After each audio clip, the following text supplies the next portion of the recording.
नमस्कार। संघीय लोकतान्त्रिक गणतन्त्रको संविधान कार्यान्वयन भएसँगै देशमा नयाँ निर्वाचन भयो र देश संघीयतामा गएको प्रारूप पनि भयो। प्रदेशमा सरकारहरू बने, सबैले आफ्नो आफ्नो कामहरू गरिरहेका छन् र संघीय सरकारले पनि आफ्नो कामहरू गरिरहेको छ। तर संघीय सरकार गठन हुने बित्तिकै मन्त्रीहरूमा एकदम दौडधुप देखिए जस्तो भयो। कोही 100 दिनको कार्यक्रम सार्वजनिक गर्ने, कसैले टार्गेट तोक्ने, अझ 100 दिन बितिसकेपछि हामीले 100 दिनमा यति काम गर्यौं भन्ने, अथवा 9 महिने सरकार हो कि 8 महिने सरकार हो कि जस्तो गरेर एकदम छिटो विज्ञापन गरे जस्तो गरेर हाम्रा कामहरू यस्तो भइरहेछन् भनेर साना साना काम पनि संघीय सरकारको मन्त्रीले गरेको भनेर जोडजाड गर्ने एकदमै अहिले ट्रेन्ड चलेको छ। कतिपय अवस्थामा स्टन्ट मन्त्रीहरू भन्ने कुराहरू पनि गरिरहेका छन्। सरकार 5 वर्षको हो, लक्ष्य सहित टार्गेट राखेर 5 वर्षको लागि दिगो काम गर्दाखेरि यो सरकारले पक्कै पनि जस पाउनेछ। तर सानसाना कामहरू एकदम स्टन्ट गरेर मैले यति गरेँ, 1 महिनामा यसो गरेँ भनिरहँदाखेरि कताकति किन हतारिएको होला सरकारका मन्त्रीहरू भन्ने प्रश्न पनि छ। कोही दौडेर सडकमा आफै धुवाँ जाँच्न पुग्नु भएको छ, कोही छापा मार्न पुग्नु भएको छ, कसले 100 दिनको कार्यक्रम सार्न, यस्तै छ। तपाईहरुले समाचारमा सुनिराख्नु भएको छ। तर एकजना मन्त्री प्रधानमन्त्री केपी शर्मा ओली प्रधानमन्त्री नियुक्त भएसँगै लालबाबु पण्डित र थम्माया थापा दुईजना मन्त्रीमा नियुक्त हुनुभएको थियो। थम्माया थापा मन्त्री महिला बालबालिका ज्येष्ठ नागरिक मन्त्रालयको हुनुहुन्छ। हामीले उहाँलाई धेरै सुन्न पाएका छैनौँ, के गरिराख्नु भएको छ भनेर सुनिनुहुन्न। आजको संवादमा हामी उहाँ एज अ मन्त्री र मन्त्रालयले के गर्दैछ र यससँग जोडिएका विषयहरूमा कुरा गर्ने प्रयास गर्नेछौँ। मन्त्री थम्माया थापा किन देखिराख्नु भएको छैन, सुनिराख्नु भएको छैन, कुराको सुरुवात यहीँबाट गरौँ जस्तो लाग्यो। मन्त्री स्वागत छ। धन्यवाद। मैले कुरा गरिरहँदा हाँसिराख्नु भएको छ होइन, मैले सुनिराख्नु भएको छैन, देखिराख्नु भएको छैन भने मलाई मात्रै त्यस्तो लागेको हो कि के गर्दै हुनुहुन्छ आजकल?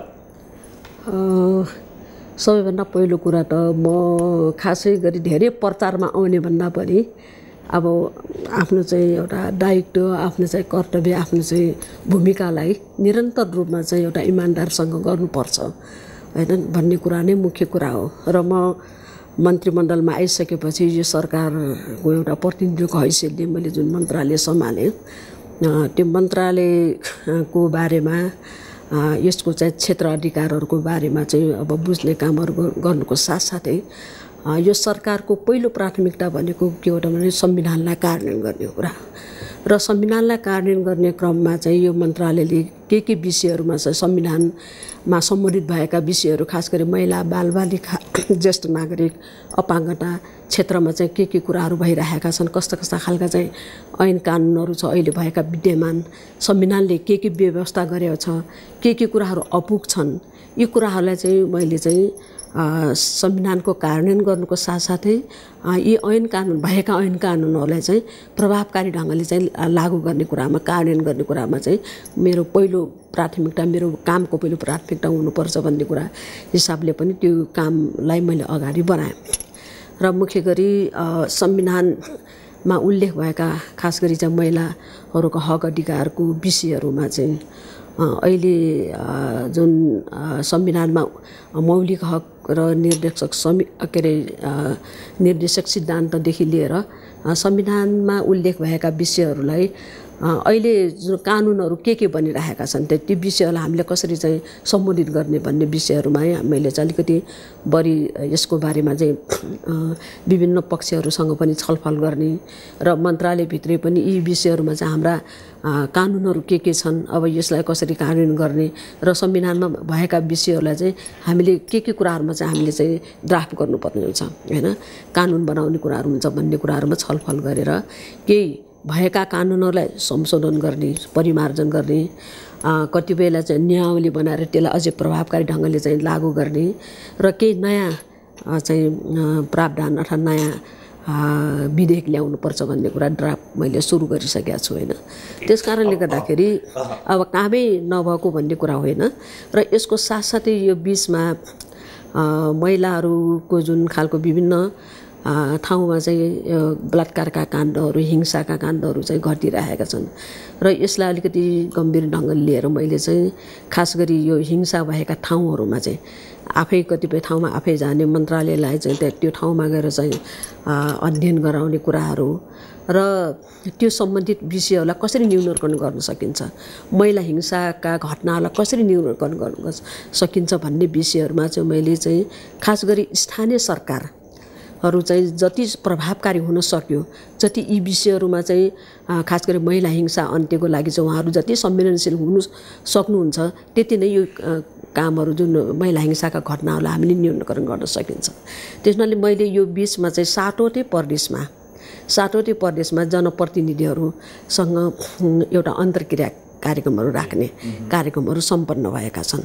खास गरी अध्यक्ष उपाध्यक्ष प्रमुख उपप्रमुखहरूको बिचमा चाहिँ छलफल गर्ने कसरी महिला हिंसाको अन्त्य गर्न सकिन्छ भावी योजनाहरू के हुन्छन् यसलाई न्यूनीकरण गर्नको लागि र यसलाई समूल रूपमा चाहिँ अन्त्य गर्नको लागि हामीले भावी योजना कसरी गर्ने के गर्ने किनभने स्थानीय तह भनेको सबैभन्दा जनतासँग अत्यन्तै सरोकार राख्ने र सम्बन्ध राख्ने डे टु डे चाहिँ भेटघाट हुने र त्यहाँको चाहिँ वस्तुस्थिति सबै कुराहरू चाहिँ नजिकबाट चाहिँ बुझ्ने नजिकबाट चाहिँ निहाल्न पाउने त्यस्तो खालको चाहिँ सरकार भनेको स्थानीय सरकार हो हैन। त्यस हुनाले पनि स्थानीय सरकार जति सजग र सचेत हुन सक्यो यस्ता विषयहरूलाई चाहिँ हामीले चाहिँ छिटोभन्दा छिटो न्यूनीकरण गर्न सक्छौँ। अब त्यो कुराहरू मैले गर्दैछु। मैले विगतमा चाहिँ महिला बालबालिका ज्येष्ठ नागरिक मन्त्रालय अब समाज कल्याण पनि पहिले जोडिन्थ्यो जस मन्त्रालय चाहिँ लास्ट प्रायोरिटीमा पर्थ्यो हैन। यसपालि मन्त्री परिषद गठन भएकै दिन प्रधानमन्त्री नियुक्त भएकै दिन यहाँ त्यो मन्त्रालय सम्हाल्न पुग्नुभयो।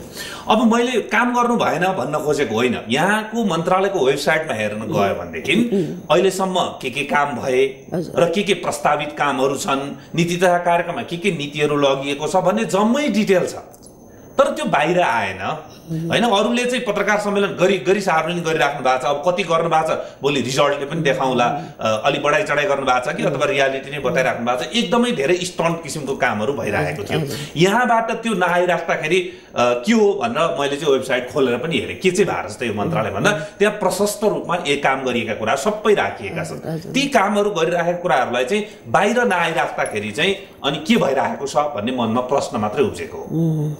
यसमा अब बेला बेलामा चाहिँ अब सामान्य मिडियाहरूसँग भेटघाट गर्ने कार्यक्रम त भएको छ होइन। तर पनि अब अलिकति यसलाई जसरी बाहिर ल्याउने कुराहरूमा चाहिँ त्यति व्यवस्थित हुन सकेको छैन। म आफैले पनि अब मिडियाको क्षेत्रमा यसलाई चाहिँ अलिकति बाहिर ल्याउने यसलाई चाहिँ अलिकति मिडियाबाजी गर्ने मिडियाको बिचमा अलिकति बढी जानुपर्छ भन्नेतिर ध्यान त्यति मैले पनि दिन पाएको छैन होइन। किनभने अब त्यति धेरै मैले त्यति धेरै महत्त्व पनि दिँदैन। सबभन्दा ठुलो भनेको काम हो, काम गर्दै जानुपर्छ। काम गर्दै जाने क्रममा चाहिँ अब हामीले गरेका कामहरूलाई मूल्याङ्कन गर्ने कुराहरू अब भइराख्ने कुरा मिडियाले पनि त्यो यसको अर्थ फेरि एकदम मिडियाबाजी गर्नु मैले जसरी अघि स्टन्ट भन्दै त्यसै गर्नुस् चाहिँ भन्न खोजेको होइन। काम भइरहेको छ कि छैन भनेर हेर्न जाँदा खोज्दै जाँदा मन्त्रालयको वेबसाइटमा काम भएको देखिन्छ। अब यहाँले एकदम क्याटेगोरी छ कि यो फेरि मन्त्रालय महिला बालबालिका ज्येष्ठ नागरिक यो व्यक्तिहरूले तत्त व्यक्तिहरूले चाहिँ मेरो बारेमा के भयो मेरो बारेमा हित गरेको नै मेरो बारेमा के सोच्यो भन्ने खोज्ने ट्याक्क क्याटेगोरिकल्ली ठाउँ छ। त्यसकारण अब यो झन्डै आज भनौँ न 3 महिनाको 100 दिनको समय कटाएर 4थो महिना लागिरहँदाखेरि चाहिँ यहाँले भन्नु पर्यो भने समस्या आइडेन्टिफाई भएर हामी काममा लाग्यौँ भन्ने अवस्था हो अथवा अझै पनि बुझ्दैछौँ हामी यी व्यक्तिहरूको बारेमा के हुन सक्छ भन्ने अवस्था हो? होइन होइन, यसमा अब समस्या बुझिसकिएको छ। अब काममै लाग्ने हो हामी मुख्य गरेर चाहिँ अब फेरि बुझिराख्नुपर्ने त्यस्तो होइन। काममै लाग्ने कुरा मुख्य कुराहरू हो। र अहिले चाहिँ मुख्य गरेर के हो त भन्दाखेरि अब यो कानुन निर्माणको अब जस्तो अब यो असोजको 3 गतेसम्म चाहिँ संविधानको मर्मअनुसार संविधानमा मौलिक हकमा भएका विषयवस्तुहरूलाई चाहिँ हामीले चाहिँ कानुन बनाएर लैजानुपर्ने हुन्छ। यी विषयहरूलाई खास गरी मौलिक हकको यो के अरे महिलाहरूको हक सम्बन्धी जुन कानुन छ प्रावधान छ त्यो प्रावधानलाई चाहिँ हामीले कुन कुन विषय अहिले आएका छन् कानुन बनिसकेका छन् कतिपय कानुनहरू बन्न बाँकी छन् होइन। ती विषयहरूलाई चाहिँ हामीले आइडेन्टिफाई गरेर चाहिँ हामीले त्यो कानुन बनाउने प्रस्ताव हामीले अगाडि बढाइसकेका छौँ होइन। त्यो अब कति चाहिँ हामीले गरि पनि सकेका छौँ, केही चाहिँ हामीले फेरि ड्राफ्ट पनि हामी गर्दैछौँ। त्यो एउटा काम त्यो भयो। कतिपय चाहिँ कुराहरू फेरि हामीले चाहिँ भएका कानुनहरूलाई चाहिँ त्यसलाई परिमार्जन गर्ने कुराहरूलाई पनि हामीले सुरु गरिसकेका छौँ। जस्तो अब बलात्कारको काण्डको बारेमा चाहिँ हामीले अहिले भएको कानुन चाहिँ अहिले पुगिरहेको छैन। जस्तो बलात्कार एकदमै के अरे 2 वर्ष 3 वर्षका बालिकाहरू पनि अहिले बलात्कार भइरहेका छन्। 70-80 वर्षका चाहिँ वृद्धाहरू पनि अहिले बलात्कार भइरहेका छन्। यो खालको चाहिँ बलात्कारीहरूलाई चाहिँ अहिलेको जस्तो कानुनले पुग्दैन। जस्तो इन्डियामा चाहिँ बलात्कारीलाई चाहिँ फाँसीको सजाय त भइसक्यो, त्यहाँको कानुन नै बनिसक्यो भने हामीले फाँसीको चाहिँ त्यस के अरे व्यवस्था गर्न नसके पनि, किनभने अहिलेको संविधानले हाम्रो संविधानले त्यो प्रावधान दिएको छैन हामीलाई होइन, फाँसी मृत्युदण्डको चाहिँ त्यस्तो खालको व्यवस्था गरेको छैन। त्यस हुनाले पनि कम्तीमा पनि आजीवन कारावास हुनुपर्छ। सर्वसहित जसले बालिकाहरूमाथि चाहिँ बलात्कार गर्छ, वृद्धाहरूमाथि बलात्कार गर्छ, त्यस्ता अपराधीहरूलाई चाहिँ आजीवन उनीहरूलाई बलात्कार के अरे यो सजाय हुनुपर्छ सर्वसहितको भन्ने किसिमले पनि त्यो यो हिसाबले कानुनको प्रेस्क्राइब गर्दै हुन्छ तपाईहरु। अब जस्तै नीति तथा कार्यक्रम आयो, बजेट आयो, मन्त्रालयले पठाएका उल्लेख गर्न लायक हामीले यो कार्यक्रमहरु नीति तथा कार्यक्रममा पठाएका थियौं र यसमा हामीले बजेट पनि आयो, अब हामी यसमा चाहिँ अगाडि बढ्छौं भन्ने फोकस किसिमका कार्यक्रमहरु केही छन्। त्यसमा समेटेको छ केही अब नीति कार्यक्रमले पनि महिलाहरूको बारेमा, अपाङ्ग ज्येष्ठ नागरिक हैन, बालबालिकाको बारेमा पनि समेटेको छ। त्यस्तै बजेटले पनि त्यो कुरालाई चाहिँ नीति कार्यक्रम अन्तर्गत चाहिँ हैन त्यसलाई चाहिँ कार्यान्वयन गर्ने कुराहरूमा चाहिँ बजेटले पनि व्यवस्था गरेको छ, त्यो बोलेको छ। र खास गरी यति भनिरहँदाखेरि फेरि बजेटको हेर्दाखेरि सिलिङ हेर्दाखेरि एकदमै कम छ फेरि मन्त्रालयमा हैन, सिलिङ एकदमै कम छ। तर पनि हाम्रो सोच के हो भन्दाखेरि भएको बजेटलाई अधिकतम रूपमा चाहिँ महिला बालबालिका हैन, ज्येष्ठ नागरिकहरूको हक अधिकारको लागि, उहाँहरूको सुविधाको लागि, उहाँहरूको चाहिँ जुन राज्यले गर्नुपर्ने एउटा दायित्वप्रति चाहिँ राज्य एकदमै संवेदनशील भएर चाहिँ काम गर्नुपर्छ भन्ने बारेमा चाहिँ हामी छौँ र त्यो अनुसारबाट हामी कार्यक्रम गरेर हामी अगाडि बढ्छौँ। अब अहिले यहाँ क्याबिनेटमा प्रस्तावहरू लगिरहँदा सरकारको कस्तो प्राथमिकतामा छ यो मन्त्रालयका कामहरू? अब यसमा प्रधानमन्त्रीज्यूले पनि अब पटक पटक भन्नुभएको छ कि महिला हिंसाको अन्त्य हुनुपर्छ हैन, महिला हिंसा चाहिँ अन्त्य हुनुपर्छ भन्ने बारेमा चाहिँ उहाँले पटक पटक बोल्नु भएको छ र उहाँले पनि यही कुरालाई चाहिँ एकदमै प्राथमिकता राख्नु भएको छ। र हाम्रो प्राथमिकता भनेको नि महिला हिंसाको अन्त्य गर्ने कुरा नै पहिलो प्राथमिकता हो। महिला हिंसाको अन्त्य गर्ने र कानुनहरू जो चाहिँ अहिलेसम्म संविधानको मर्मअनुसार बनेका कानुनहरू र बन्ने कानुनहरूलाई प्रभावकारी ढङ्गले चाहिँ लागू गर्ने, प्रभावकारी ढङ्गले चाहिँ जनताको बिचमा, खास गरी महिलाहरूको 51% महिलाहरू चाहिँ समाजमा छन्, ती महिलाहरूले आत्मसात गर्ने किसिमबाट, महसुस हुने किसिमबाट चाहिँ लागू गर्ने कुराहरूमा चाहिँ कस्ता खालको नीति ऐन कार्यक्रमहरू के गर्ने भन्ने बारेमा चाहिँ एउटा तल्लो तहसम्म, ग्रासरुटसम्म चाहिँ हामी जाने हिसाबले त्यो खालको कार्यक्रमहरू सञ्चालन गर्नुपर्छ। र जुन महिला हिंसा विभेद छन् हैन, अहिलेसम्मको चाहिँ महिलाहरू माथि हुने त्यस्ता खालका शोषण दमनका चाहिँ त्यस्ता अवशेषहरू छन्, त्यसको सबैको समूल अन्त्य गर्नको लागि नै हामीले एउटा प्राथमिकता साथ हामीले राखेर अगाडि बढ्नुपर्छ।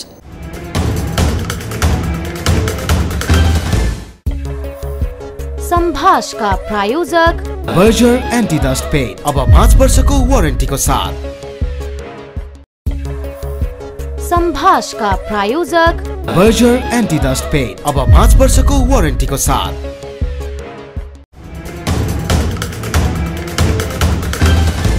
महिला बालबालिका मन्त्रालय हाँक्ने मन्त्री नै क्याबिनेटमा त्यसको जुन किसिमको समाजमा अप्ठ्यारो स्थिति छ महिलाको लागि, त्यो स्थिति भोग्नु परिरहेको त छैन। त्यस्तो खालको चाहिँ त्यस्तो छैन। अब सामाजिक हिसाबले भन्यो भने अहिले पनि महिलाहरूलाई अलिकति चाहिँ अब जसरी पुरुषहरूको चाहिँ बढी चाहिँ हाइफाई हुन्छ, महिलाहरू चाहिँ त्यति धेरै हाइफाई गर्ने चलन पनि छैन, त्यस्तो पनि गर्ने आफ्नो स्वभाव पनि भएन। एउटा मेरो व्यक्तिगत हिसाबले भन्यो भने त्यस्तो खालको स्वभाव पनि भएन। त्यस कारणले गर्दाखेरि पनि अब हाम्रो अब मन्त्रीमण्डलभित्र त्यस्तो खालको चाहिँ एकदमै एउटा भनौँ महिलालाई हेर्ने दृष्टिकोणमा चाहिँ त्यस्तो खालको फरक ढङ्गले त्यस्तो छैन। हामी त्यो ढङ्गले पनि हाम्रो अहिलेको सरकार त्यसरी एउटा सैद्धान्तिक वैचारिक हिसाबले पनि व्यवहारिक हिसाबले पनि त्यो कुरा सोच्दैन भन्ने मलाई लाग्छ होइन। त्यसो हुनाले त्यस्तो छ जस्तो मलाई लाग्दैन। होइन, मैले यो प्रश्न किन गरिरहेको भने बालुवाटारमा प्रधानमन्त्रीले महिला नेत्रीहरूलाई हप्काए भन्ने न्युज आउँछ कि बाहिर होइन। 33% को सवालमा संविधानले दिएको अधिकार उठाइरहँदाखेरि प्रधानमन्त्रीले किन हप्काउनु भएछ, यो त चासोको विषय भयो नि त। त्यसकारण हप्काए भन्ने कुरा आयो। यहाँ पनि त्यो पार्टीको केन्द्रीय सदस्य भएको कारणले किन हप्काउनु भएछ त प्रधानमन्त्रीले, त्यस्तै रूपमा क्याबिनेटमा पो देखिन्छ कि भनेर यो प्रश्न गरिरहेको मैले। होइन, त्यस्तो खालको छैन, हप्काउने त्यस्तो कुरा होइन। अब उहाँले मुख्य गरी अब अहिले दुईटा पार्टी मर्ज भएको स्थितिमा अब कतिपय सङ्ख्याको कुराहरू हुन्छन् होइन।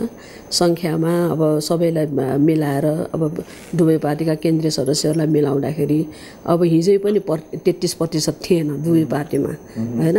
अब आज अब ती दुईटा पार्टी मिलाएर चाहिँ ल्याउँदाखेरि त्यो स्वाभाविक सिट अथवा त्यो सङ्ख्याको हिसाबले त्यो पुग्ने स्थिति थिएन। तर पनि यो अब मर्च भएको स्थिति र अब महाधिवेशन पनि अब भनौँ अब 1-2 वर्षभित्रै हामीले हामीले महाधिवेशन गर्ने भएको हुनाले हाम्रो मूल चाहिँ एउटा आधिकारिक होइन आफ्नो चाहिँ विधानलाई संशोधन गर्ने, विधानलाई चाहिँ व्यवस्था विधानमा चाहिँ कस्तो खालको सांगठनिक संरचना बनाउने भन्ने कुरा चाहिँ व्यवस्था गर्ने भनेको महाधिवेशनले हो। र महाधिवेशनले चाहिँ 33% को कुरा चाहिँ हिजो हाम्रो एमालेको चाहिँ विधानमा पनि त्यो प्रस्तै थियो। र अब आउने महाधिवेशनले पनि एउटा संविधानले त अझै 51% महिलाहरूलाई समानुपातिक सहभागिता भन्ने कुरा उल्लेख छ। र विधानमा चाहिँ राजनीतिक क्षेत्रमा चाहिँ 33% सङ्घमा र स्थानीय तहमा 41% भनेर चाहिँ 40% भनेर चाहिँ स्पष्ट लेखेको छ। त्यस हुनाले त्यो मर्मलाई संविधानको मर्मलाई लागू गर्नको लागि पनि पार्टीहरूको विधानमा पनि त्यो कुराहरू उल्लेख हुनुपर्छ।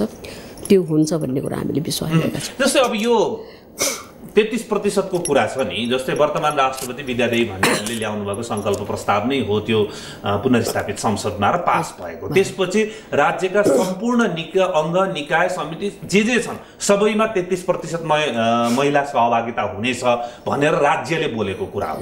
यो बोलेको कुरा पुरा त भइरहेको छैन।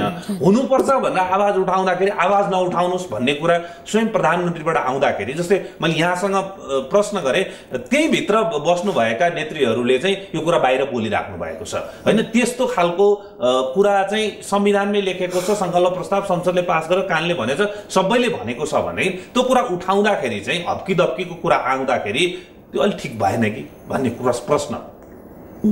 त्यस्तो हप्की दप्की गरेको जस्तो मलाई लाग्दैन होइन। उहाँले अब आफ्नो कार्यकर्ताहरूलाई अब स्थिति यस्तो हो, अब अहिले एउटा सङ्क्रमणकालीन स्थिति, एउटा साङ्गठनिक हिसाबले दुवै पार्टी चाहिँ मिलाएर गर्नुपर्ने, कतिपयलाई समेट्नुपर्ने भएको हुनाले हामीले महाधिवेशनमा चाहिँ हाम्रो आफ्नो आधिकारिक जुन विधान छ त्यो पास गर्ने बेलामा हामी यो राख्छौँ, यो गर्छौँ, त्यो चाहिँ पनि पुर्याउँछौँ। र अहिलेलाई चाहिँ अब यो दुईटा पार्टीको मर्चको बेलामा यो चाहिँ एउटा सङ्क्रमणकालीन स्थिति र यो सबै सङ्ख्याहरू मिलाउँदाखेरि अब यो कुरालाई चाहिँ अब तलमाथि पनि हुनसक्छ भन्ने हिसाबले कुरा गर्नुभयो होला। म त्यहाँ अब जान पाइनँ, तर त्यसरी हप्काके भन्ने कुरा चाहिँ मलाई लाग्दैन। पछि फेरि विज्ञप्ति लिएर जाँदाखेरि पनि यो एनजिओको कुरा नसुना, एनजिओकाले उचाल्लान् भन्नुभयो, त्यो विषय अपार्ट। अहिले यो विषयलाई एकैछिन बिर्स्यौँ। समग्रतामा नेकपा बनिरहँदाको कुरा एउटा कुरा आइरहेछ, त्यसलाई पनि साँच्चै भन्ने हो भने वैधानिक रूपमा जाने हो भने त हुनु नै पर्छ। उहाँले निर्वाचन आयोगलाई के भन्नुभयो, पार्टीले के भन्नु, निर्वाचन आयोगले कसरी मान्यो, निर्वाचन आयोगसँग हाम्रो सम्झौता छ भनेर सुभाष चन्द्र नेमाङ नेता बोल्दै हुनुहुन्थ्यो। एउटा सम्झौता गरेर चाहिँ त्यो कुरा हुने हो कि होइन, कानुनमा भएको कुरा, त्यो जम्मै तमाम प्रश्न छन्। त्यो बाहेकको मेरो प्रश्न के भन्दा समग्रतामा यो एउटा नेकपालाई छोडिदिउँ, समग्रतामा 33% किन राज्यमा कार्यान्वयन हुन गाह्रो भइरहेको छ? 50% त अहिलेको संविधानले बोलिसक्यो, 33कै कुरा गरौँ पहिला। अब यो के अरे राजनीतिक हिसाबले त यो भएको छ होइन, किनभने यो निर्णायक ठाउँहरू भनौँ न, सङ्घको जुन संसद हो त्यसमा 33%, प्रदेशको के अरे संसदमा 33% र स्थानीय तहमा 40%, यो चाहिँ कार्यान्वयनमा त आइसकेको छ होइन। अरू क्षेत्रमा चाहिँ खास गरी अब निजामती क्षेत्रदेखि लिएर अरू क्षेत्रमा, निजामती क्षेत्रमा पनि अब यो निजामती ऐनमा महिलाहरूको 33% भनेर चाहिँ अब 45 मानेर 55 र 45 गरेर 45लाई मानेर त्योलाई चाहिँ हिसाबले त्यो पनि आएको छ। तर समग्र रूपमा चाहिँ अझै धेरै आउन पनि बाँकी छ। मैले किन प्रश्न गरेको भने जहाँ बाध्य पार्दिएको छ कानुन बनाएर त्यहाँ चाहिँ कार्यान्वयन गर्न गइरहेको देखिन्छ। अब यो पार्टी गठन हुँदा चाहिँ अब के भयो सम्झौताको कुरा गरिएको छ, त्यसलाई त्यहाँ कानुनलाई अलि मानिया छैन। तर जस्तै भनौँ न, अब मन्त्री परिषद हेरौँ भने फ्रेन्डली देखिँदैन होइन, राज्यका चाहिँ निकायहरू जस्तो संवैधानिक निकायहरू हेरौँ भने फ्रेन्डली देखिँदैन। यस्ता चिजबिजहरूमा चाहिँ जहाँ चाहिँ बाध्य पारिन्छ त्यहाँ मात्रै मान्ने स्थिति देख्दाखेरि चाहिँ अझै पनि कता कति मनबाटै नस्वीकार नगरेको हो कि नेतृत्वले भन्ने हो कि भनेर मैले प्रश्न गरेँ। त्यो त कहीँ न कहीँ त्यो अवशेष चाहिँ व्यवहारमा कति कति देखिया छ त्यो, किनभने अब यो के अरे जुन खालको चाहिँ एउटा संविधानले तोकिसकेको विषयलाई एउटा सहर्ष ढङ्गले त्यो लागू गर्ने कुराहरूमा चाहिँ अब वास्तवमा चाहिँ नेताहरूले सोच्नुपर्ने हो, तर त्यो ढङ्गले चाहिँ भइरहेको छैन। अब मन्त्रीमण्डलमा पनि त्यो हुन सकिरहेछ, अरू कतिपय चाहिँ निकायहरूमा चाहिँ प्रतिनिधित्व गर्दाखेरि त्यो हुन सकिरहेको छैन। अब यसमा मुख्य गरेर अब संविधान कानुनले बाध्य पारेको कुरामा त उहाँहरू चुक्नु भएको छैन, उहाँले चाहिँ व्यवस्था गर्नुभएको छ, तर कतिपय चाहिँ त्यो नटोकिएको कुराहरू हुन्छन्। तर पनि संविधानले चाहिँ एक खालको एउटा सैद्धान्तिक सहमति जस्तै दिएको छ। त्यो कुरालाई चाहिँ कार्यान्वयन गर्ने कुराहरूमा चाहिँ अझै केही अभ्यास गर्नुपर्ने, त्यो अभ्यासमा कहीँ न कहीँ कतै चाहिँ चुकेको हो कि भन्ने खालको अलिकति अनुभूति हुने खालको कामहरू पनि भइरहेको छ। त्यही त जस्तै अब व्यक्तिगत प्रश्न, यहाँले कति वर्ष भयो राजनीति गरेको? म भयो 40 वर्षभन्दा बढी। 40 वर्ष राजनीति गरेर सङ्घर्ष गरिसक्दा पनि एउटा महिला भएर खुलेर यो कुरा हामीले जुन सुरुवातीदेखि उठाएका थियौँ, सुरु दिनदेखि उठाएका थियौँ, हाम्रो पहिचान स्थापित भयो, हाम्रो समानुपातिक सहभागिता स्थापित भयो भन्न नसक्ने अवस्था किन छ त? होइन, त्यो भन्न नसक्ने कुरा त होइन, भनिराखेका छौँ हामीले आन्तरिक रूपमा चाहिँ पार्टीभित्र पनि भनेका छौँ। अब यसमा मुख्य गरी हिजोभन्दा धेरै परिवर्तन पनि भएको छ हेर्नुहोस् होइन, एकैचोटि सबै एकदमै के अरे परिवर्तन हुन्छ भन्ने कुरा नि यो सामाजिक सांस्कृतिक यो विभिन्न खालका चाहिँ सोच चिन्तनको व्यवहारको कुराहरूले पनि यो अलिकति असर पारिरहेको हुन्छ। हिजोभन्दा धेरै परिवर्तन पनि भएको छ, धेरै अधिकारहरू पनि प्राप्त भएका छन्। संविधान देशको मूल कानुनले त्यो कुराहरूलाई चाहिँ समेटेको छ, सम्बोधन गरेको छ। यो सबभन्दा ठुलो कुरा हो, किनभने यो संविधान बनाउने भनेको यिनै नेताहरूले हो नि त।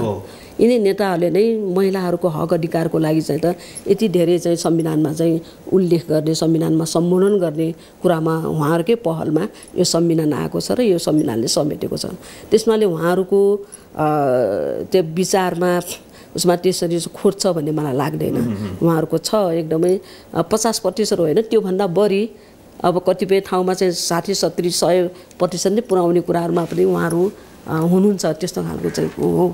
तर पनि कतिपय व्यवस्थाको कुराहरू पनि हुनसक्छ होला। यसमा अब पार्टीका नेताहरूले यसमा चाहिँ अलिकति सच्याउँदै जानुहुन्छ, अहिले समयक्रममा चाहिँ यसलाई चाहिँ सच्याउँदै जानुहुन्छ। जुन संविधानमा उल्लेख भएका चाहिँ एकदमै प्रष्ट रूपमा चाहिँ उल्लेख भएको कुरालाई उहाँहरू चुक्नु भएको छैन, अरू कुराहरूलाई चाहिँ सच्याउँदै जानुहुन्छ। हामीले त्यो बारेमा चाहिँ हाम्रा आवाजहरू उठाउने कुराहरूमा पनि हामी उठाइरहेको। अब ठिक्क ठाउँमा आयो यो आवाज उठाउनको लागि तपाईँहरूलाई यत्रो वर्षदेखि खारिएर आएको जुन राजनीतिमा खारिएर आउनुभएको छ त्यो अनुभवले पुग्दैन भने एनजिओले भनेका भरमा ट्याउँ नगर्नुहोस् भनिसकेपछि चाहिँ तपाईँहरूलाई आफ्नो कुरा राख्न अथवा महिला नेत्रीहरूलाई आफ्नो कुरा राख्न अर्काको बल, एनजिओको बल चाहिँदैन। त्यो त हामीले उठाएर नै बरु एनजिओले उठाएका। हामीले उठाइसकेपछि हामीले चाहिँ अब जस्तो यो 33% को कुरा 2055 सालमा चाहिँ यो के अरे विराटनगरमा हाम्रो अखिल नेपाल महिला सङ्घको चाहिँ 4थो राष्ट्रिय सम्मेलन भएको थियो।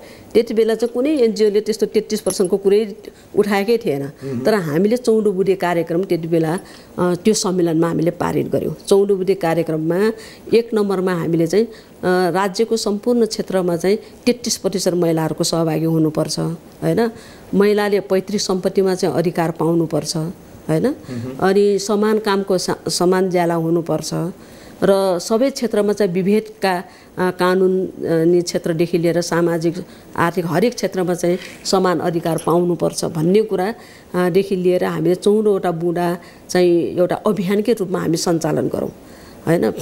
आमाको नाममा आमाको सिफारिसबाट नागरिकता पाउनुपर्छ भन्ने बारेमा चाहिँ हामीले अभियान नै सञ्चालन गरौँ भन्ने हिसाबले 14 बुँदे कार्यक्रमभित्र हामीले पारेर त्यो हामीलाई निरन्तर रूपमा चाहिँ 55 सालदेखि नै हामीले त्यो कुरा उठायौँ। त्योभन्दा पहिला हाम्रो स्थापित जुन 6 सालमा अखिल नेपाल महिला सङ्घ के अरे स्थापना भएको त्यति बेलादेखि नै महिलाहरूको समान हक अधिकारको लागि निरन्तर रूपमा चाहिँ सङ्घर्ष गर्दै आइरहेको सङ्गठन हो। त्यस हुनाले यहाँ हिजो कसैले नउठाउँदाखेरि पनि हाम्रो अखिल नेपाल महिला सङ्घले आफ्नो स्थापना कालदेखि नै सङ्घर्ष गर्दै गर्दै पञ्चायत कालमा पनि सङ्घर्ष गर्दै हैन, पञ्चायत कालका चाहिँ अब त्यति बेला पनि महिलाहरूले आवाज उठाउने बेलामा समान अधिकारको लागि आवाज उठाउने बेलामा चाहिँ जेल नेल खानु पर्यो, कतिपय चाहिँ आफ्नो जीवन बलिदान दिनु पर्यो। त्यसरी सङ्घर्ष गर्दै आइरहेको अहिलेसम्म आइरहेको एउटा महिला सङ्घर्षबाट नै यो परिणामहरू आएको। त्यही त मैले यति कुरा त जस्तै यहाँले जसरी व्याख्या गरिराख्नु भएको छ पार्टी अध्यक्षले नि बुझ्नुभयो होला, प्रधानमन्त्रीले नि बुझ्नुभयो होला, अनि एनजिओले उचालेको भरमा ट्याउ नगर्नुहोस् भनेर एउटा पार्टीको सम्मानित केन्द्रीय समितिको बैठकमा महिला नेत्रीहरूलाई होच्याउने गरी शब्दहरू प्रयोग गर्न किन गर्नुभयो भनेर लागिरहेछ कि मलाई। किनभने ठिक छ एनजिओको बारेमा अहिले कुरा गरौँ, एनजिओतिर नजाउँ, यहाँले नै प्रश्न के पारिदिइसक्नुभयो भने यो मुद्दाहरू त हामीले उठाएको हो, सहभागिताका मुद्दाहरू भने पार्टी कमिटीमा त त्यति उठाउनलाई त कसैको सहयोगै चाहिएन नि, प्रश्न रूपमा राख्न सक्नुहुन्छ नि त हो। तर अध्यक्षले नबुझेको त होइन होला यति कुरा, होइन उहाँले नबुझेको होइन। अब त्यो कसरी चाहिँ बाहिर आयो के हो त्यो चाहिँ अब मैले उहाँले भनेको कुरा पनि मैले सुनेको पनि छैन होइन, त्यसरी भन्नु होला जस्तो त लाग्दैन। तर मैले अब यी विषयहरूलाई अब कसरी चाहिँ त्यहाँ प्रस्तुत गर्ने बेलामा चाहिँ अब छलफलको क्रममा कतिपय कुराहरू चाहिँ कसरी चाहिँ आए के भयो होइन, यी कुराहरू मिडियामा चाहिँ अब कसरी कुन ढङ्गले आयो, त्यहाँभित्र के छलफल भयो, मिडियामा कुन ढङ्गले आयो त्यो पनि फरक पर्ने कुराहरू होइन।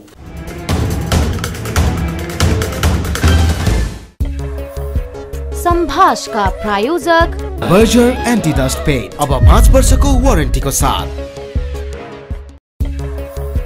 सम्भाषका प्रायोजक बर्जर एन्टी डस्ट पेस्ट अब 5 वर्षको वारेन्टीको साथ।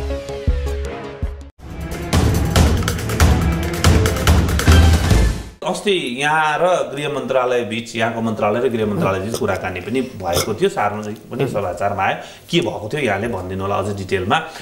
एनजिओ आइएनजिओहरूलाई चाहिँ एकदम अङ्कुश लगाउने, के लगाउने, कसो गर्ने, नियन्त्रण गर्ने भन्ने खालका समाचारहरू बाहिर आइरहेका छन्। अब एनजिओ आइएनजिओ यहाँको मन्त्रालयसँग ठोक्किरहन्छ कि यहाँको बुझाइमा नेपालको सन्दर्भमा एनजिओ आइएनजिओको भूमिका के कस्तो अथवा के गरिरहेछन् तिनीहरू? अब एनजिओ आइएनजिओहरू खासै गरी अब एउटा समाजमा भएका पछाडि परेका चाहिँ जनताहरूलाई अब सहयोग गर्ने हिसाबले चाहिँ आएको हो भन्ने मलाई लाग्छ। तर पनि कतिपय काम गर्ने क्रममा चाहिँ त्यस्तो खालको जुन खालको परिणाम आउनु पर्ने हो त्यो परिणाम नआएको पनि हो होइन। जुन जति लगानी भएको छ एनजिओ आइएनजिओको नाममा जति लगानी भएको छ त्यो लगानीको आधारमा चाहिँ जसरी सामाजिक रूपमा चाहिँ रूपान्तरण हुनुपर्ने, सामाजिक रूपमा चाहिँ जनताहरूको आर्थिक होइन विकास हुनुपर्ने त्यो हुन सकिरहेको छ लगानीको आधारमा। त्यस हुनाले कहीँ न कहीँ यस्तो खालको चाहिँ कति चुकेको हो कि भन्ने खालको कुरो एउटा पुनर्समीक्षा गर्नुपर्छ भन्ने कुराहरू पनि छ। अर्को कुरा कतिपय ठाउँमा चाहिँ यो अब धर्म प्रचारको नाममा पनि त्यस्तो खालको चाहिँ पनि भइरहेको छ। धर्म प्रचारको कामहरू पनि भएको छ यो एनजिओको तर्फबाट भन्ने कुराहरू पनि गुनासोहरू पनि आएको छ। अब यो कुरालाई अब सबै हामीले चाहिँ एउटा मूल्याङ्कन गर्नुपर्ने, यसलाई चाहिँ गम्भीर ढङ्गले चाहिँ यसको समीक्षा गर्नुपर्ने स्थिति पनि छ। र सबै एनजिओहरू फेरि एकदमै खराबै छन् भन्ने कुरा पनि होइन। कतिपय नेट बस चाहिँ त्यस्तो खालका चाहिँ नेट बोकेर आएका पनि हुन सक्छन्। कतिले एकदमै विशुद्ध ढङ्गले चाहिँ नेपालको पछाडि परेका चाहिँ समाजलाई उठाउनको लागि, आर्थिक उन्नति गर्नको लागि चाहिँ हामी केही सहयोग गर्छौँ भन्ने हिसाबले एउटा विशुद्ध मनले आएका पनि हुन सक्छन्। हामीले त्यो कुराहरूलाई चाहिँ हामीले सही ढङ्गले चाहिँ मूल्याङ्कन पनि गर्नुपर्ने हुन्छ। र अब यससँगै जोडिएको जस्तै एनजिओ आइएनजिओ आउनु पर्यो भने, जस्तै एनजिओ आउनु पर्यो भने नेपालको संविधानले उसलाई व्यवस्था गरेको छ, सङ्घ संस्था खोल्न पाउने स्वतन्त्रता उसलाई संविधानले ग्यारेन्टी गर्यो। त्यसपछि संस्था दर्ता ऐनले उसलाई ग्यारेन्टी गर्यो, त खोल्न पाउँछस् है भनेर, राज्यले खोल्न पाउँदैनस् भनेको छैन। त्यसपछि उसले गरेको काम चाहिँ उसलाई काम तोकिएको छ, कानुन बमोजिम जुन जुन कामहरू गर्ने त्यो तोकिएको छ। त्यो बमोजिम गरेन भन्न चाहिँ उसलाई हेर्नको लागि समाज कल्याण परिषद बसेको छ। त्यसपछि भयो नियमित वार्षिक रिन्यू गर्दाखेरि जिल्ला प्रशासन कार्यालय उसलाई हेरिरहेको छ, त काम ठिक गरेको छस् कि छैनस् भनेर। अब पहिला जीविसले, अहिले अब स्थानीय तहले चाहिँ उसलाई सिफारिस दिनुपर्छ, यसले काम गरिरहेछ भनेको ठाउँमा ठिक काम गरिरहेछ भनेर उसले अडिट रिपोर्ट पेश गर्छ। अब यी संस्थामा अहिले जति पनि नाम लिएँ नि मैले, यिनले के गरिरहेछन् त? यिनले पनि आफ्नो ठाउँमा चाहिँ अब काम त गरिरहेका छन्। अलिकति चाहिँ यो के अरे यो एनजिओ आइएनजिओहरूको चाहिँ कामको मूल्याङ्कन र त्यो अनुगमन गर्ने कुराहरूमा केही समस्या केही देखिएको हो कि भन्ने समस्या छ भने सरकारी कार्यालयमै देखियो, जस्तै जिल्ला प्रशासनमा देखियो होला, समाज कल्याण परिषदमा देखियो होला, स्थानीय तहले गर्नेमा देखियो होला। यिनले गरेको काम बरु अस्ति जस्तै अब गृहमन्त्रीले चाहिँ यिनलाई छोडिँदैन भनिरहँदाखेरि पहिला यी आफ्नै मातहतका चाहिँ काम गर्ने निकायहरूलाई एज अ मन्त्री यहाँले पनि यी काम गर्ने निकायले काम ठिक गरेका छन् कि छैन, यिनले राम्रोसँग अनुगमन गर्ने हो, राम्रोसँग मोनिटरिङ गर्ने हो भनेदेखि त समस्या आउँदैन। जस्तै धर्म प्रचार गर्न पाइन्छ हाम्रो संविधानले, यदि कसैले धर्म प्रचार गरिरहेको छ भने यो अनुगमनबाट त भेटिहालिन्छ नि। तत्काल सिफारिस गरेर त्यसलाई रोक्नको लागि त कानुनले र अधिकार सम्पन्न संस्थाहरू त बसेका छन्। यो चाहिँ छैन। अनि बाहिर प्रचारमुखी भएर छोडिँदैन, यसो गरेका छन् उसो गरेका छन् भनेर गृहमन्त्रीको जुन भनाइ आयो भनेर बाहिर आयो न्युजमा, त्यो कुरा कतिको तर्कपूर्ण देखियो भन्नु होइन। अस्ति चाहिँ अब गृहमन्त्रीज्यूले बोलाउनु भयो यसबारेमा केही अब महिला बालबालिका मन्त्री के अरे मन्त्रालय र चाहिँ गृह मन्त्रालयमा केही सहकार्यहरू गर्नुपर्ने हुन्छ, कतिपय सवालहरूमा छलफल गरौँ भन्ने हिसाबले बोलाउनु भएपछि अब मलाई पनि अब वास्तवमा चाहिँ अब महिला बालबालिका होइन ज्येष्ठ नागरिक मन्त्रालय चाहिँ सम्हालिरहेको स्थितिमा महिलाहरूमाथि भएका विभिन्न बेचबिखनका विषयहरू छन्, हिंसाका घटनाहरू छन्। यसमा त मैले प्रत्यक्ष रूपमा चाहिँ अब गृह मन्त्रालयसँग पनि सहकार्य गरी जानुपर्ने हुन्छ। अनि यिनी विषयहरूमा पनि हामी छलफल गरौँ भन्ने विषयहरूलाई लिएर हामी त्यहाँ छलफल गरेका थियौँ। त्यो छलफलको क्रममा चाहिँ एनजिओ आइएनजिओको कुराहरू पनि आए। एनजिओ आइएनजिओहरू कसरी चलिरहेका छन्, यस्ता यस्ता कुराहरू, यस्ता खालका विकृतिहरू पनि आएका छन् भन्ने कुराहरू त्यहाँ पनि आए। आउँदाखेरि यो अनुगमनको क्रममा चाहिँ अलिकति चाहिँ फिटोलो भएको हो कि प्रभावकारी हुन नसकेको हो कि भन्ने खालको कुरोहरू उठे। र त्यो प्रभावकारी हुन नसकेको स्थितिमा चाहिँ कसरी यसलाई चाहिँ अझै व्यवस्थित र यसलाई चाहिँ के अरे राम्रो ढङ्गले चाहिँ पारदर्शी ढङ्गले चाहिँ कसरी गर्न सकिन्छ होला भन्ने कुरामा चाहिँ अब एनजिओहरू चाहिँ के अरे सिडिओमा चाहिँ दर्ता हुन्छन्। अनि सिडिओ पनि एउटा आधिकारिक संस्था हो। अब आफूले चाहिँ के अरे दर्ता गरेको संस्थालाई अनुगमन गर्ने कुरा चाहिँ सिडिओले पनि गर्न सक्छ भन्ने हिसाबले उहाँहरूले पनि कुरा ल्याउनु भयो। एउटा त्यो जायज कुरा पनि हो। त्यस हुनाले अब यसलाई कसरी लैजाने त भन्ने कुरा पनि मैले त्यहाँ मैले छलफलकै क्रममा अब यो जुन एनजिओ आइएनजिओहरूको सम्बन्धमा चाहिँ जस्तो अहिले कार्यक्षेत्र महिला बालबालिका समाज कल्याण मन्त्रालय चाहिँ महिला बालबालिका मन्त्रालय अन्तर्गत छ। अनि यसको फेरि नियमन गर्ने अनुगमन गर्ने मापदण्ड टोक्ने भनेर फेरि प्रधानमन्त्रीको कार्यालयमा टोकिया छ फेरि है। अनि फेरि अब सिडिओ कार्यालयमा फेरि दर्ता गर्ने कुरा फेरि सङ्घ संस्थाहरू फेरि सिडिओ कार्यालयमा दर्ता भएको छ। यो सबै चाहिँ मन्त्रालयहरू जोडिएका छन्। त्यस हुनाले अब हामी कसरी जाने त? अब यो सबै जोडिएको हिसाबले पनि अब एउटा ठोस किसिमबाट चाहिँ अब कसरी जाने त? अब यो नयाँ परिस्थितिमा एउटा हिजो पञ्चायतकालमा बनेको एउटा ऐनको आधारमा चाहिँ अहिले समाज कल्याण चलिरहेको छ। त्यही आधारमा चाहिँ यो अनुगमन कार्यक्रमहरू पनि हिजो जसरी चलिरहेको छ त्यही ढङ्गले चलिरहेको छ। अब नयाँ संरचना आइसकेको छ, नयाँ राजनीतिक परिस्थिति आइसकेको छ। अब हामी अलिकति फरक ढङ्गले चाहिँ संरचनामा केही बारेमा पनि हामी सोच्नुपर्ने, यसको बारेमा चाहिँ कस्तो खालको संरचना बन्दाखेरि अझै प्रभावकारी हुनसक्छ। जुन एउटा समाज कल्याण भनेको एउटा विशुद्ध मन वचन कर्म चाहिँ स्वच्छ पवित्र राखेर चाहिँ दिन दुखी असहाय अशक्तहरूको चाहिँ सहयोगको लागि नै बने हो यो समाज कल्याण परिषद भनेको। त्यो एउटा विशुद्ध त्यो चाहिँ भावनाले चाहिँ काम गर्ने, त्यो एउटा पारदर्शी र विशुद्ध चाहिँ लक्षित वर्गमा चाहिँ सेवा गर्ने त्यस्तो खालको समाज कल्याण हुनु पर्यो। यो विवादित हुने, यो एक खालको चाहिँ विवादमा आउने, अनेक खालका चाहिँ अनियमित भएका कुरा, भ्रष्टाचार भएका कुराहरू यो संस्थामा आउनु हुँदैन हैन। त्यस्तो खालको कुरा हुनाले अब नयाँ संरचना बनाउनको लागि चाहिँ अलिकति मेरो आफ्नै पहलमा मैले के भनेको छु भन्दाखेरि एउटा अलिकति उच्च स्तरको चाहिँ छानबिन समिति बनाउनु पर्यो। त्यसले कि सबै कुराहरू चाहिँ छानबिन गरोस्, त्यहाँभित्र भएको अनियमित भ्रष्टाचारका कुराहरूलाई पनि छानबिन गरोस् र संरचना बनाउने कुराहरूमा कस्तो खालको संरचना बनाउँदा प्रभावकारी हुनसक्छ, पारदर्शी हुनसक्छ, सशक्त हुनसक्छ हैन। र जुन खालको समाज कल्याण परिषदको चाहिँ मर्मअनुसार उसले काम गर्न सक्छ, जनतालाई देखिने हिसाबले लक्षित वर्गमा चाहिँ पुग्ने हिसाबले काम गर्ने त्यस्तो खालको कस्तो खालको चाहिँ काम गर्न अर्थात् त्यसको चाहिँ कार्यक्षेत्र हैन, अधिकार संरचना के कस्तो हुने भन्ने बारेमा चाहिँ एउटा प्रष्ट रूपमा चाहिँ खाका आउने किसिमबाट एउटा समिति बनाउनु पर्यो। त्यो समितिले चाहिँ सबै कुराहरू मूल्याङ्कन गरेर अहिलेसम्मको अनुगमन गरिसकेपछि, अहिलेसम्मको सबै कुराहरू छानबिन गरिसकेपछि एउटा स्पष्ट एउटा प्रतिवेदन ल्याएपछि त्यो प्रतिवेदनको आधारमा चाहिँ हामीले अब परिषदलाई अगाडि बढाउनुपर्छ भन्ने हिसाबले पनि मैले त्यहाँ त्यही हिसाबले पनि त्यही कुरा राखेँ हैन। र मैले पनि त्यही अनुसारबाट अब आफ्नो चाहिँ जुन यो समिति बनाउने कुराहरूमा चाहिँ म अगाडि बढिरहेको छु। अब यसको अर्थ चाहिँ फेरि यहाँ के भनिराखेको होइन भने एनजिओ आइएनजिओ सबै राम्रा छन्, यिनले गरेका काम जम्मै राम्रा छन् भनेर म यहाँ तर्क गर्न बस्न पनि मलाई पनि मन छैन। किनभने समस्या देखेको कुरा जगजाहेर छ। तर त्यो जगजाहेर छ भने त्यो समस्या कहाँबाट छ भने अनुगमन गर्ने निकायबाट छ। उनीहरू कि प्रभावमा पर्छन् कि प्रभावित पारिन्छन् भने त्यो कुरा फाइन्ड आउट गरेर राज्यले त्यहाँ समात्नु पर्यो। जस्तै भनौँ न एनजिओ आइएनजिओलाई पाता कसिन्छ अथवा छोडिँदैन भन्नुभन्दा अगाडि एनजिओ आइएनजिओ मोनिटरिङ गर्ने निकायले राम्रोसँग गर्ने तिनलाई छोडिँदैन भन्ने हो नि त, तिनले राम्रोसँग काम गर्न थालिहाल्छ नि।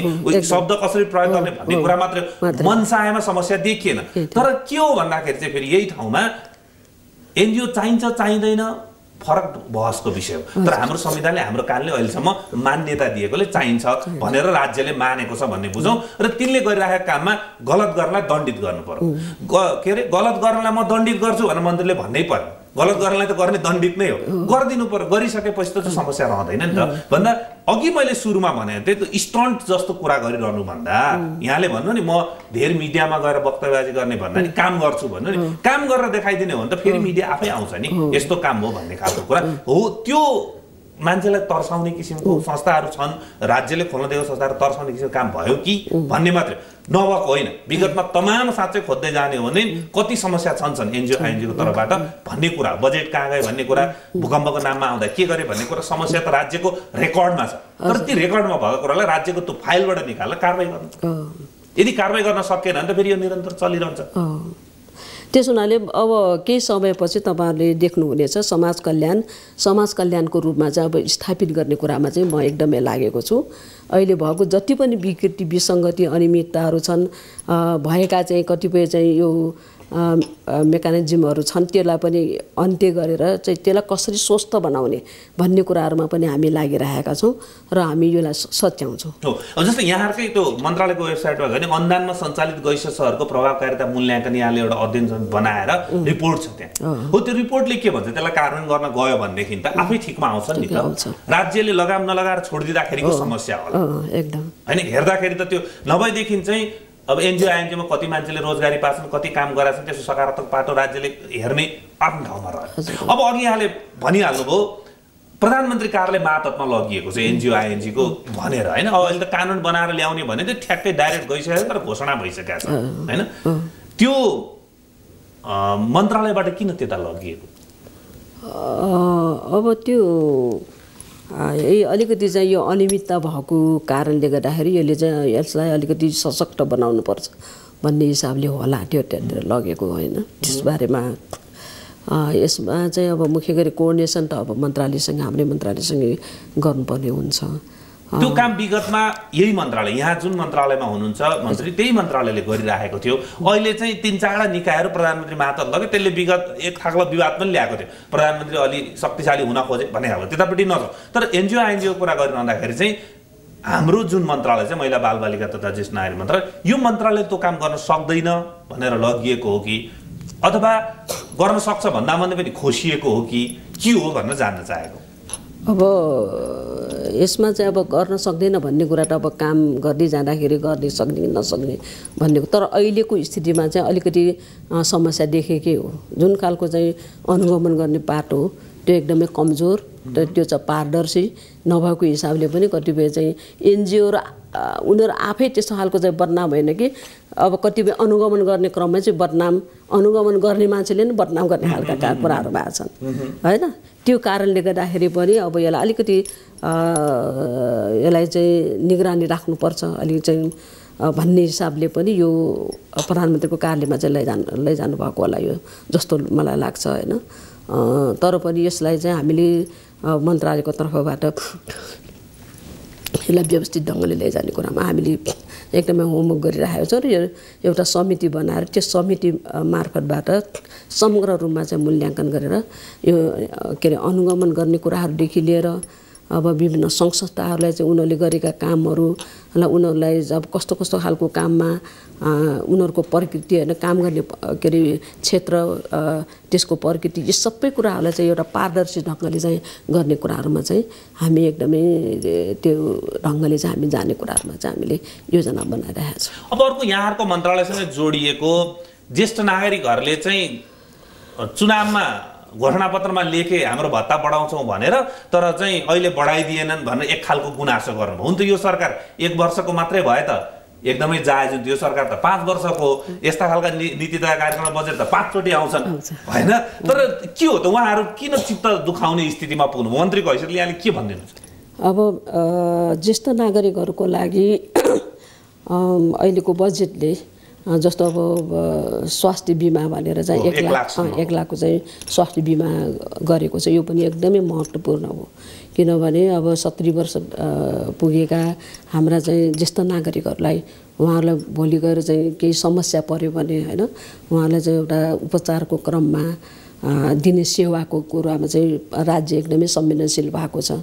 त्यस्तै किसिमबाट चाहिँ हरेक अस्पतालहरूमा चाहिँ ज्येष्ठ नागरिकहरूको छुट्टै वार्ड गर्ने यो कुरा पनि एउटा महत्त्वपूर्ण कुरा हो। र अब यता यो भत्ताको सवालमा चाहिँ अब हामी यो 5 वर्षभित्र जो यो सरकार एउटा स्थायी सरकार भएको हिसाबले पनि 5 वर्षभित्र उहाँहरूको 5,000 मात्रै होइन उहाँहरूको चाहिँ सुविधाको लागि अझै धेरै काम गर्नुपर्ने छ। राज्यले गर्नुपर्ने काम एउटा घोषणापत्रमा 5,000 दिने भनेको छ होइन। तर त्यो त एउटा भत्ताको कुरा मात्रै हो। तर उहाँहरूको अब शारीरिक मानसिक होइन हरेक हिसाबले चाहिँ उहाँलाई चाहिँ एउटा सुविधा दिनको लागि राज्यले उहाँलाई चाहिँ धेरै कुराहरू गर्न आवश्यकता छ। त्यो कुराहरू चाहिँ राज्यले गर्छ र त्यो 5,000 को कुराहरू चाहिँ अब हामी 5 वर्षभित्र त्यो पुर्याउँछौँ हामीले। अर्को पालन पोषण रेखदेख हेरचाह छोराछोरीले गर्नुपर्ने बाध्यात्मक कानुन ल्याउने भन्ने कुरा गरेका छन्। त्यो कानुन कहिलेसम्ममा के तयारी भएको छ? कानुन त अब बनिसकेको छ यो र त्यसलाई चाहिँ अझै प्रभावकारी ढङ्गले लैजानको लागि चाहिँ नियमावली हामीले भर्खरै चाहिँ त्यो बनाइसकेका छौँ। त्यसलाई चाहिँ अब छोराछोरीले अब आफ्नो बाआमाप्रति चाहिँ गर्ने व्यवहार होइन उहाँहरूलाई चाहिँ गर्ने दायित्व भूमिकाको बारेमा पनि त्यहाँ चाहिँ हामीले प्रष्ट रूपमा चाहिँ उल्लेख गरेका छौँ। र त्यस्तै किसिमबाट चाहिँ राज्यले गर्नुपर्ने जस्तो राज्य भन्ने बित्तिकै स्थानीय तह प्रदेश केन्द्रले गर्ने चाहिँ कामहरूको बारेमा पनि होइन उहाँहरूले चाहिँ ती सरकारहरूले चाहिँ एउटा ज्येष्ठ नागरिकहरूको पक्षमा गर्ने कार्यक्रमहरू होइन उहाँहरूको सुविधाको निम्ति लिने नीतिहरूको बारेमा पनि हामीले चाहिँ प्रष्ट रूपमा चाहिँ अहिले यो नियमावलीहरू बनाइसकेका छौँ। अब कार्यान्वयनमा कहिले कार्यान्वयनमा जाने अब यो पास गरिसकेपछि कार्यान्वयनमा जान्छ। अब अन्त्यमा छौँ हामी ठ्याक्क भन्नुपर्दाखेरि अहिले कानुनको समस्या हो हामी कानुनमा एकदम फोकस भइरहेछौँ अथवा ल्याइएका नीतिहरूको कार्यान्वयनको समस्यामा हामी एकदम स्ट्रङ कार्यान्वयनमा फोकस भइरहेछौँ के हो दुईटा मध्ये? दुईटै हो। एउटा चाहिँ ल्याएका कानुनहरू पनि प्रभावकारी ढङ्गले के अरे कार्यान्वयन भएका छैनन् र ल्याउने कानुनहरू पनि हामीले चाहिँ ल्याउने कुराहरूमा अब अलिकति छिटो छरिटो ढङ्गले चाहिँ ल्याएर अनि नपुग भएकाहरू अनि ल्याउनु पर्ने आवश्यकतालाई हेरेर चाहिँ नयाँ कानुनहरू पनि ल्याउनु पर्ने हुन्छ। त्यस हुनाले ल्याउने कानुन पनि ल्याउनु पर्यो, अपुग त्यस्ता खालका चाहिँ ल्याउनु पर्ने कानुनहरू ल्याउनु पर्यो र भएका कानुनलाई चाहिँ प्रभावकारी ढङ्गले लागू गर्नु पर्यो। दुईटै काम गर्नुपर्छ। र यो नीति हामीले फोकस गरिरहेका कार्यक्रमहरू पनि कार्यान्वयन गर्नु पर्यो एकदमै। त्यसमा समस्या छैन? त्यसमा समस्या छैन, तर पनि अब समस्या छैन भन्ने कुरा होइन, किन काममा जाँदाखेरि धेरै समस्याहरू त आउँछन्, तर पनि ती समस्याहरूलाई हामीले चिर्दै होइन के ती समस्याहरूलाई कसरी समाधान गर्ने भन्ने उपायहरू सहित त्यो चिर्दै के अरे त्यसलाई कार्यान्वयन गर्दै लैजानुपर्छ। समय दिनुभयो, धेरै धेरै धन्यवाद। हस् ल, धन्यवाद।